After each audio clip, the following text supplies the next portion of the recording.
J'ai connu l'homophobie quand j'étais un petit PD de banlieue, dans les années 60 et quelques. Et à l'époque, on cherchait des repères. Il n'y avait pas de film, il n'y avait pas de magazine.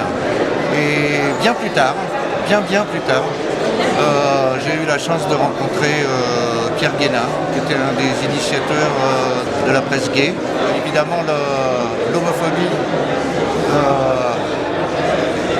c'est quelque chose qui a complètement changé, dans le sens où, disons que c'était un mot qui n'existait pas de toute façon.